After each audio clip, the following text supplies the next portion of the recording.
Broadcasting live. It's America's longest running talk show on computers. It's Computer America, bringing you the biggest names in technology with guest interviews, new products, and your emails. Listen live at computeramerica.com on any device around the world. Email the show at live@computeramerica.com or find us on social media. Be sure to check out our website for contests, giveaways, show notes, live video stream, podcasts, and more. You're listening to Computer America.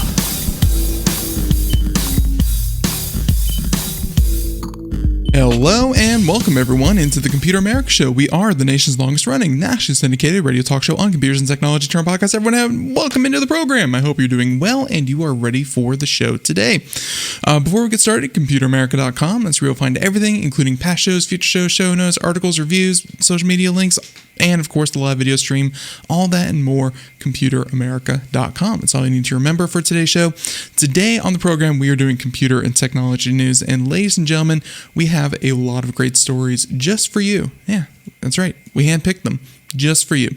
So everyone, we are talking about the latest acquisition by Amazon. Spoiler alert, it's going to include Bond, James Bond. There's that one. We're going to talk all about Netflix and the test that they soon could be doing that. And let's see, also Microsoft made a little mess up.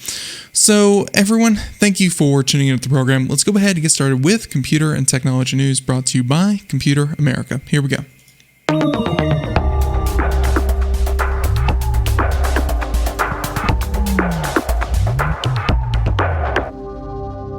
So I think for our first story, and this one is more of a, little IT hiccup, a little bit of fun that we can poke at Microsoft. Well, they're, I actually really like Microsoft Defender. I think as far as antivirus programs go, with some smart, some best practices, some smart Googling and what have you. If you obey the rules of the road and you have Microsoft Defender, that's really all the AV that you need. Antivirus in general, don't get me wrong, other antivirus can prevent you from doing very stupid things. And, it's not a market that one size fits all. There are going to be people who want much more or different things from their antivirus system. But I personally feel Microsoft Windows Defender is very good. And check this out. And of course, Rover says this very kindly in the chat, saying that, Microsoft Defender tags Office updates as ransomware activity. And Rover in the chat saying that Microsoft Defender should really tag all of Microsoft Windows as ransomware. But he's just saying that because there's ads coming to the File Explorer, and I don't blame him. Go Linux. So, this story is, of course, Windows admins were hit today by a wave of Microsoft Defender for Endpoint false positives where Office updates were tagged as malicious in alerts pointing to ransomware behavior detected on their system. And of course, the funny part of this is that Microsoft is, of course, demanding more and more money for more and more of its services. So here we are. Following the surge of reports, Microsoft confirmed the Office updates were mistakenly marked as ransomware due to false positives. Redmond, or Microsoft, added that it's... One second.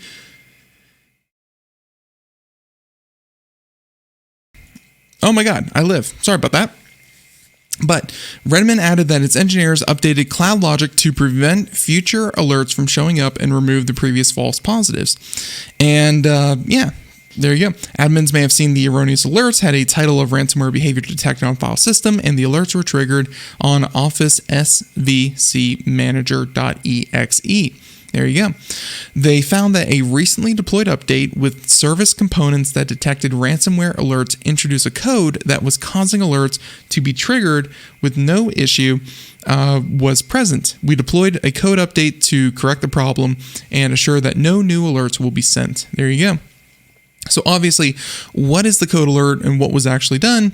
They said that the root cause of the false positive was a recently deployed update for detecting ransomware alerts. This introduced a code issue that incorrectly cause the alerts to be triggered without ransomware activity being present on the system. So this is actually kind of cool because sometimes ransomware gets in by being a .docx file. You open up what you think is a Microsoft document. Turns out it runs malicious code in the background, and next thing you know, you have adware all over your computer. I guess that's what they're trying to detect. They put code in to detect when ransomware-like behavior is happening on the system. Well, lo and behold, someone didn't cross their T's and dot their I's, and it looks like, it was going to issue alerts even without the presence of the code actually happening. So there you go. A Microsoft spokesperson was not available for comment, and yeah, there you go. So, and thank you for the Gesundheit. But yeah, it looks like they're just trying to tackle ransomware where they can. If they want to tackle it anywhere else, I'm sure it's more the nickel and diming that they're doing for the Windows operating system. Again, I hate that Windows is putting in more and more ads in more and more places in a system that we already pay over $100 for. Seems ridiculous, but that's just me. Okay, there you go. So story number 1, story number 2. Let's go ahead and switch it up a little bit. And how about this? This might be the biggest story of the day because it involves $9 billion with a B. Amazon, the company.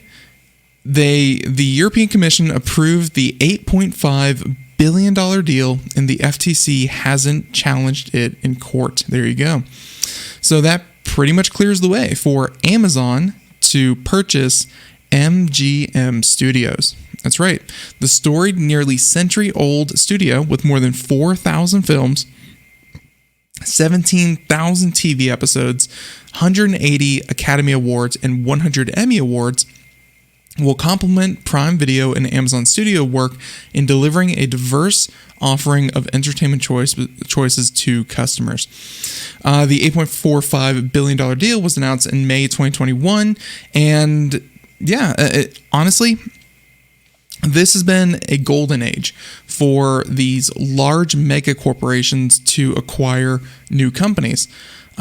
When will it end? Who knows? But if anyone out there is mad about this now, I think the time to be mad about it was, 9-10 months ago. Don't get me wrong. You can be mad about it again. Perfectly, that's your choice. You can do what you want. But by and large, this was announced, and while it doesn't seem straight up monopolistic, it does kind of just grow the Amazon influence even more. And obviously, you have the likes of the James Bond franchise, for instance, now being completely owned by someone who looks like a Bond villain.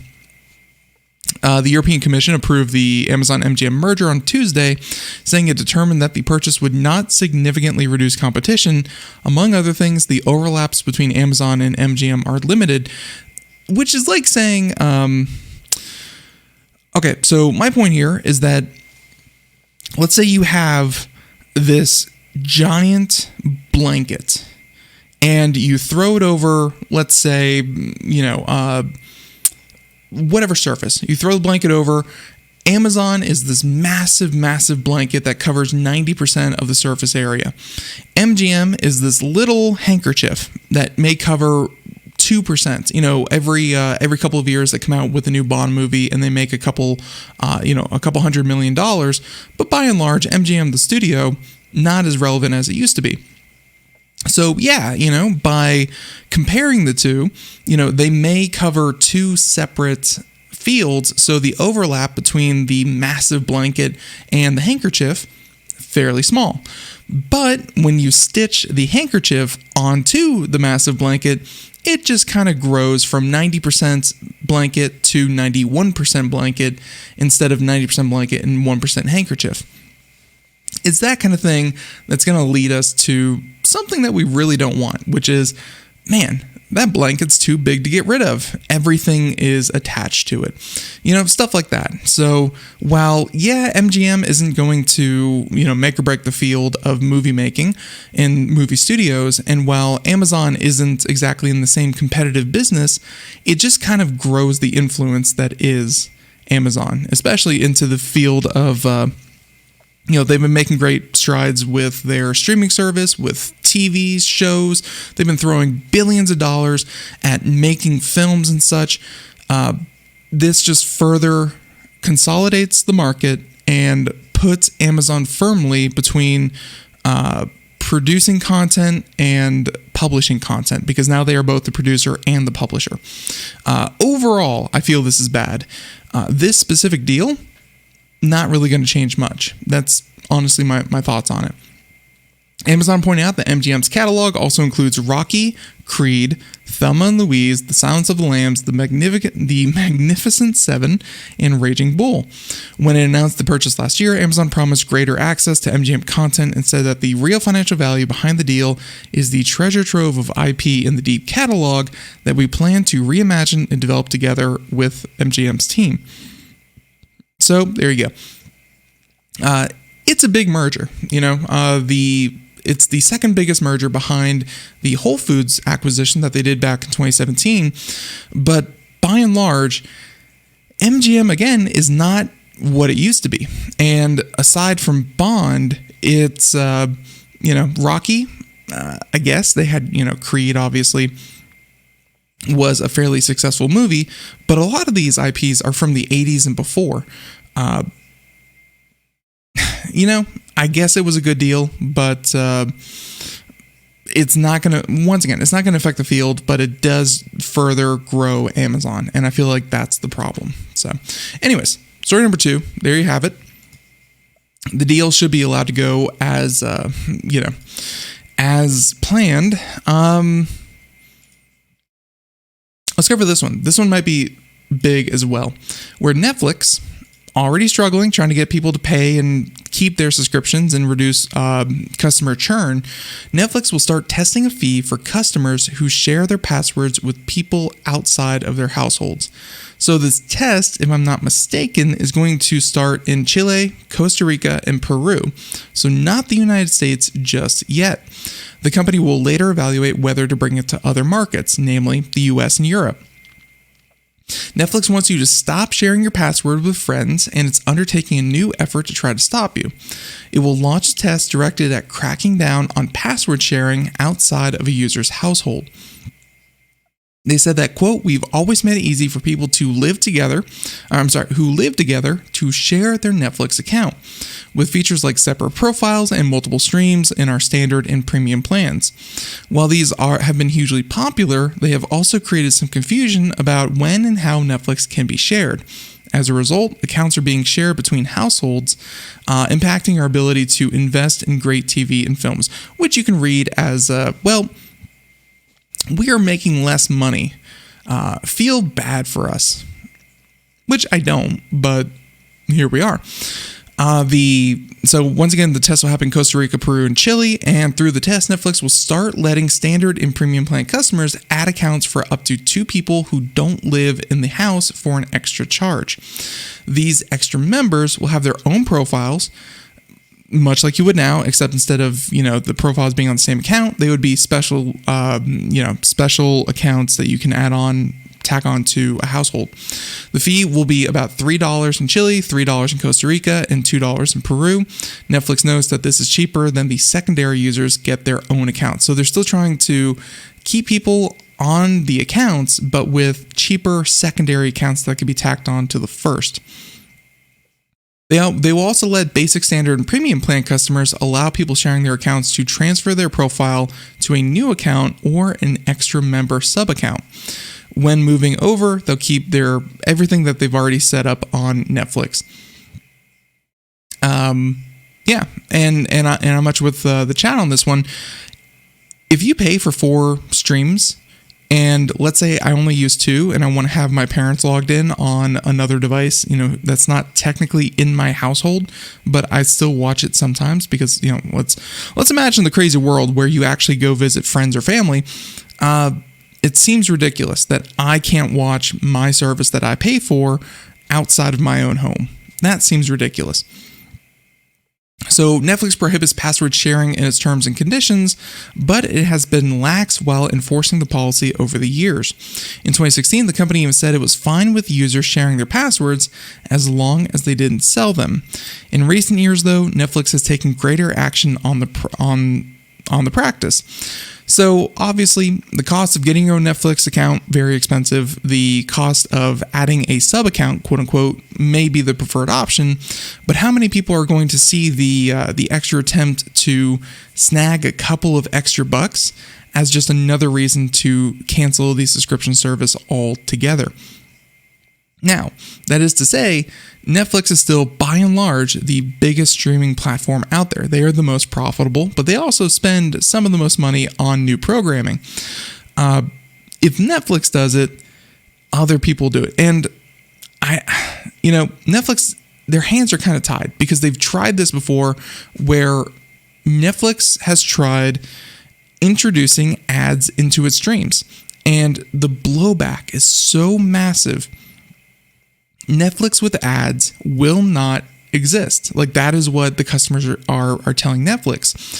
But at the same time, whenever they try to bring in revenue in other ways, I mean, getting people to subscribe through great programming, that seems impossible. But getting people to, set up their own accounts instead of mooching off of their friends, that seems like another way to kind of nickel and dime people. I don't know.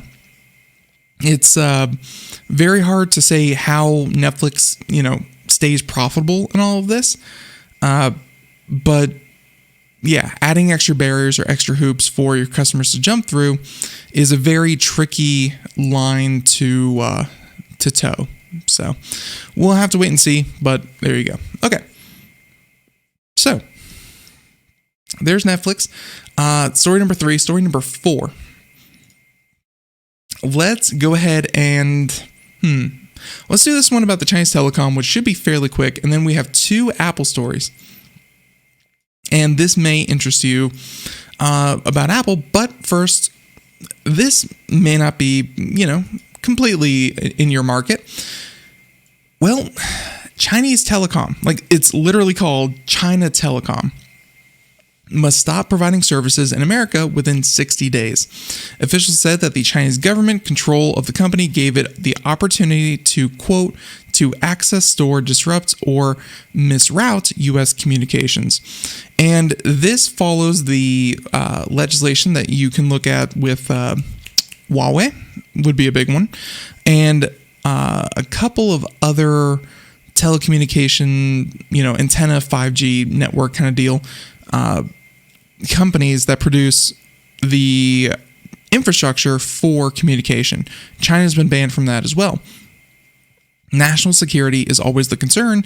And, honestly, seeing what's happening in Russia, I know it seems very loosely related, but between Russia and Ukraine, the need for your own hardware and the ability to control the most minute parts of your infrastructure seems so important after what's happening in Russia, where they've had to shut down massive swaths of the internet, where information is still getting, through the Russian digital Iron Curtain, as they're calling it. I'm not saying that the U.S. should implement something like that, but it does go to show that when the government wants to, when they want to wrest control from a quote-unquote adversarial country, having them deeply embedded in your telecommunication system, that's very difficult to cut that off completely and still get a message to your citizens.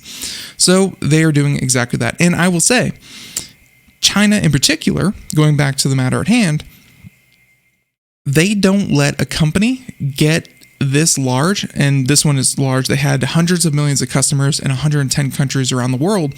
China does not let a company get that large in China without having massive ties to the Chinese government. Like, if you don't sit down with the government on a regular basis and, discuss with them and, have open dialogue with the Chinese government, they pull your license. You no longer have the ability to do business in China, and that's a death sentence. So pretty much any Chinese company, especially Chinese tech company, is going to have strong ties to the Chinese government. That's just the way it is. Now, all that being said, they have, quote, "We plan to pursue all available options while continuing to serve our customers. Essentially, we're going to take it to court." The decision comes after the U.S. Treasury Secretary Janet Yellen spoke to China's Vice Premier Liu He after the state of the global economy. The meeting had been seen as a sign of improving relations between the two superpowers, which have recently exchanged barbs over trade in Taiwan. There you go.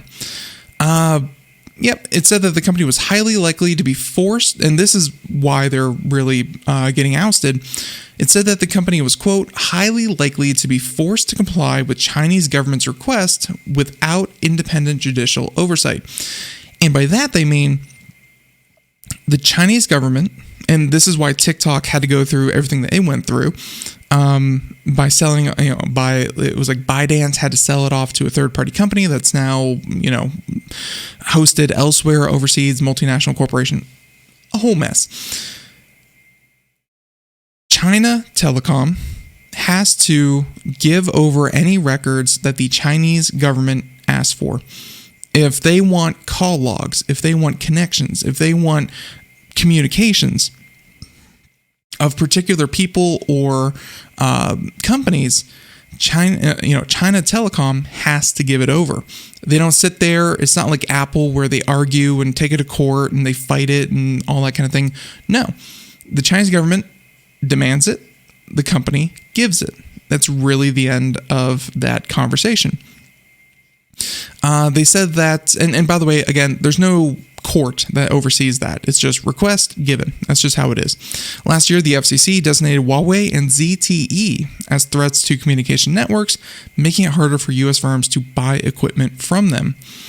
In all cases, U.S. officials cited risks that the Chinese government could use companies to spy on America or harm national interests. There you go. Getting Chinese-made hardware out of the telecom industry, very, very difficult. And I'm surprised it's actually going as smoothly as it is. They very clearly want this to happen. They want this. They want this change to happen. It's just, unfortunately, almost everything is made in China. So what are you going to do? Who knows? Okay, now we're going to finish up with these two stories, and then we're going to call it a day. But Apple, how about this? A little bit of Apple good, a little bit of Apple bad. This one we're going to cover in broad strokes. Check this out. Apple, very famously, very bravely, might I add, back in 2020, they, with the intention of cutting down on e-waste, stopped providing accessories in their iPhone box. So no charger, no AC adapter, no cable, no nothing. No, I think even earbuds. The tech giant received praises from environmentalists when it claims it plans to reduce annual carbon emissions by 2 million tons. However, although consumers did not receive the charger or the headphone, the products are promised to feature upgrade hardware and higher quality in general. There you go. Apple argues that the trade-off of maintaining the same cost is that the iPhone comes with more premium features. Both the earphones and the chargers retail for about $20. Not much, but when you consider how many devices that they've sold, check this out. Apple made an additional $6.5 billion by no longer providing accessories with the iPhone. How brave, how amazing Apple is for doing that. So brave. Can we get a round of applause for the courage that Apple has shown by no longer providing these to customers? Now, both the earphones and chargers retail for about $20, and Apple's saving approximately $35 per device. The removal of these accessories also means smaller packaging, thus contributing to the growing profit for the company. Because really, when you think about it, it's really just, even just like half an inch or an inch thinner, that's a lot of cardboard across tens of millions of products. So they're saving a lot of money. Apple also promised that by 2023, the supply chain and product usage will become entirely carbon neutral. So there you go. That's about it for Apple. But people are kind of, shaming Apple, saying they did this for self-serving causes. They just did this to make money. But you got to give them credit. It does reduce e-waste. And as an Apple user, I had enough charging cables. I had enough AC adapters. I had enough headphones, including them with every new purchase. If they were made a little bit better, they could easily last multiple generations of iPhone. I wish personally that, it saves them a lot of money, but I wish personally that they had included a voucher saying that if you need a charging cable, if you need headphones, take this voucher, mail it into Apple, and they'll send you, new updated charging cables and headphones directly to your door. I wish it came with a voucher and it wasn't just a net positive for Apple. They get to look good, they get to save money, all that kind of thing. And of course, the consumer misses out on the product. I wish it included a voucher. Am I devastated that Apple made $6 billion more and, the environmentalists are still happy? No, not really. That's just the way Apple is. And this is one of those weird positive gray area kind of stories. So there you go. Yep. So iPhone made a lot of money. Okay. And again, $6 billion for a company that has like almost $1 trillion in revenue, or on their way to $1 trillion in revenue a year, isn't the biggest, is not the biggest story and all be all, but there you have it. Our last story for the day. Thank you for joining us in here, Lobster Lips. Our last story for the day is going to be this one. And I was really waiting for this. So let me preface this by saying every tech company is going to set benchmarks for their new hardware, mainly CPU, GPU, that favors the hardware that they make. If you're AMD and you have a new 20-core, 40-thread processor, you're going to set up a hardware test, or a hardware benchmarking test that will heavily skew towards multi-threaded processing. Now, in a real-world condition, you can play a video game. It can only use 4 cores, and by and large, that doesn't really help. That you have 20 cores. Only the 4, only the 4 fastest really matter. But the benchmarks are going to look a lot better than real-world conditions. Enter the M1. Everything that Apple announced at their latest announcement was that. Okay, so if you're watching the video portion, again, twitch.tv/ComputerAmerica, you saw this chart. If you're watching the video portion, you can see it right there. GPU performance versus power, quote-unquote relative performance on the y-axis, power consumption in watts on the x-axis. The chart looks amazing for Apple, where the power consumption, incredibly low. The highest end discrete GPU, or the RTX 3090, at a little bit better performance and 3 times the power consumption. By that, you will look and go, wow, Apple's done something really transformative for their M1 Ultra chip. Now, enter the real world. And you get benchmarks like these. And, The Verge did a great job of bringing the benchmarks to us. But you can see here that the M1 Mac Studio is down here at the bottom, and you're looking at a score of 102,000 scores versus the RTX 3090, and you're looking at 215,000 scores, whatever the metric is. Essentially, in a real-world condition, you have the Mac Studio performing half as well as the top end of performance for 3090. Now, did Apple lie? The answer is no. Did they obscure the truth? Absolutely. This chart here that they kind of show is really what happened. Essentially they took the chart, they took the graph, and they cut off the rest of the chart to make their M1 chip look as good as it did. If it kind of zoomed out, if it included more on the y-axis and more on the x-axis, then you would have something to talk about where the 3090, at the exact x and y intervals that they show, it's all true. But if they had kept going, the 3090 has way more headroom than the M1 Ultra chip. Is the M1 Ultra chip a bad chip? No, Apple's done something very impressive with their silicon. But is it better than an RTX 30? Like, would you want an RTX 3090 over an M1? Absolutely. The 3090 alone is worth $2,500, and of course that's with the inflation, stuff like that. But essentially, the GPU alone is worth almost as much as the entire computer system itself. Although I think that system goes up to $5,000. Yeah, the point is, the 3090 is better, has way more headroom, will outperform the M1 every single time. Unless you're measuring that specific voltage or power consumption versus processing power. Apple does have an advantage there. There will be situations where Apple does better, and Apple did do something incredible. They stitched together like some kind of weird Frankenstein monster. They stitched together 2 M1 Max chips and got literally double the processing power out of it.